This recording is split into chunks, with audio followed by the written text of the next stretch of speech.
बाप के मरने के बाद बेटे ने माँ को पुराने घर में छोड़ कर आ गया। खुद साल में एक चक्कर लगा लेता था। एक दिन पुराने घर से उसे कॉल आई कि आपकी वालिदा की तबीयत बहुत खराब है। बेटा गया, देखा वालिदा की तबीयत वाकई में बहुत खराब थी, वो मौत के करीब थी। बेटे ने पूछा, माँ मैं तेरे लिए क्या कर सकता हूँ? माँ बोली, बेटा इस पुराने घर में पंखे नहीं है, तुम यहाँ पंखे लगा दो। बेटा हैरान और परेशान होकर बोला, माँ आपने इतनी उम्र यहाँ गुजार दी, अब मौत के करीब आपने ये फरमाइश की।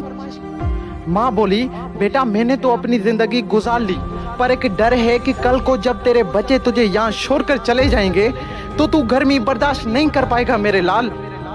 बेटे ने जब ये बात सुनी तो बेटे के पैरों तले जमीन निकल गई। वो अपने आप को आज तक माफ नहीं कर पाया।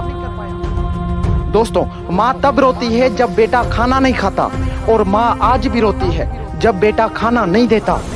एक माँ से 10 बेटे पल जाते हैं, मगर 10 बेटों से एक माँ नहीं पली जाती। वाह जी वाह। कुछ याद कर, जब तू बचपन में अपने आप का वजन नहीं उठा पाता था और चलते चलते गिर जाता था, तो तब तुम्हारी माँ तुम्हें संभालती थी, तुम्हें चलना सिखाती थी। और हाँ, जब ठंड में रात को 3-4 बजे बिस्तर पर पेशाब करते थे तो वो तुम्हारी माँ अपनी गहरी नींद को छोड़कर तुम्हें आराम की नींद सुला देती थी।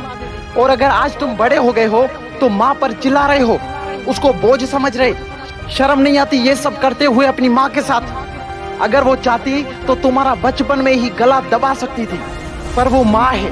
माँ के लिए उसका बच्चा उसकी जान से भी ज्यादा प्यारा होता है।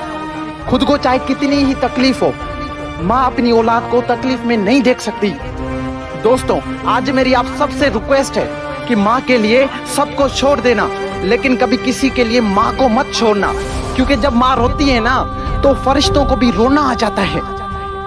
अगर आज इस वीडियो के बाद भी तुम्हारी आंखें नहीं खुली तो समझ जाना कि तुम एक जिंदा लाश हो। और अगर तुम्हें माँ के प्यार का एहसास हो गया है तो इस वीडियो को ज्यादा से ज्यादा शेयर करें। क्या पता आपके एक शेयर करने पर किसी और के अंदर भी माँ के प्यार का एहसास हो जाए, माँ के प्यार का एहसास हो जाए।